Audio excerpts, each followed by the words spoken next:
If a police officer dies from something terrible that happens at work, like a shooting, it's almost always treated as a line of duty death. The family receives benefits from the federal government, the state government, and from their loved one's employer through workers' comp.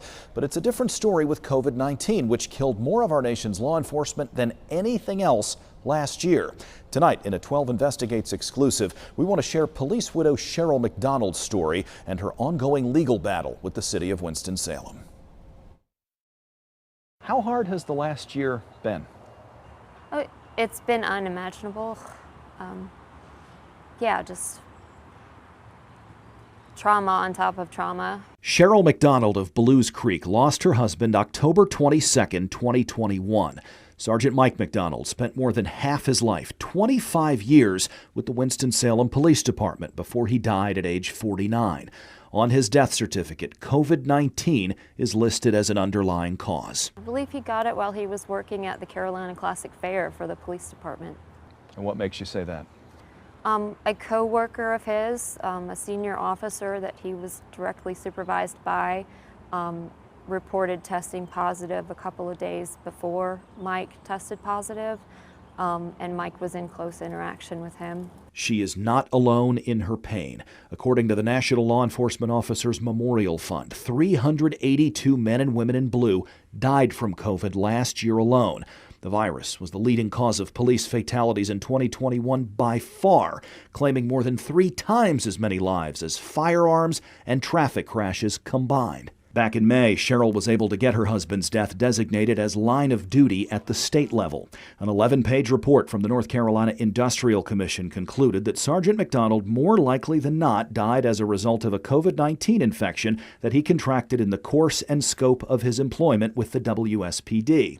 His name is engraved on the National Law Enforcement Memorial in Washington, and she expects to hear about federal benefits soon. His picture and bio appear on the Officer Down Memorial page and National Law Enforcement Officers Memorial Fund website. But on his first death anniversary in late October, there was not a wreath-laying ceremony outside WSPD headquarters, as there is for other line-of-duty deaths. And Sergeant McDonald's name does not appear on the city's Thin Blue Line memorial. The city of Winston-Salem is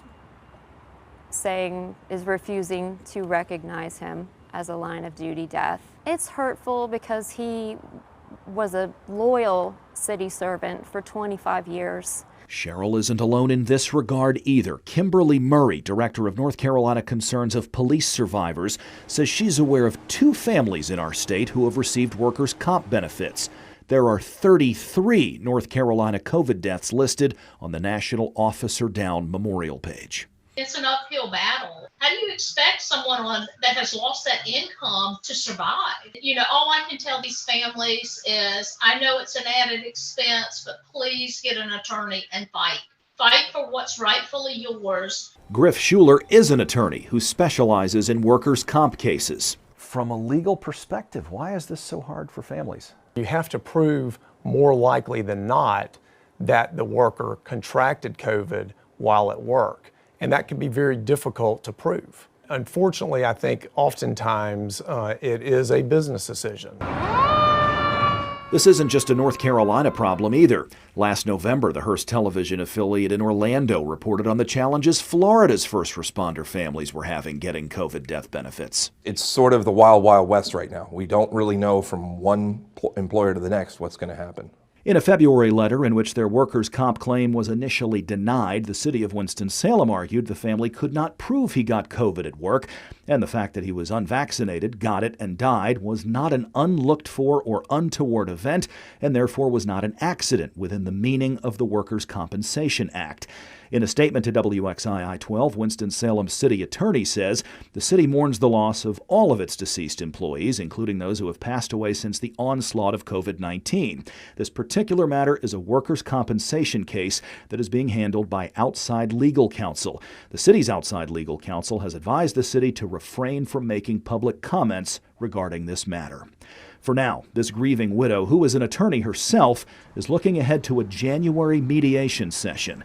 She says it's painful, but she will continue to fight as long as it takes. I think the city is sending the message that it does not care about the lives of its police officers and it does not have their back. important. They need to recognize him. He gave 25 years of his life and then his life for the city, doing what they told him in an honorable way. He deserves the recognition for that. He did everything he was told, and they need to fulfill their end of the bargain. It is worth pointing out the WSPD itself has no say when it comes to making a line of duty death distinction or how fallen officers are officially honored.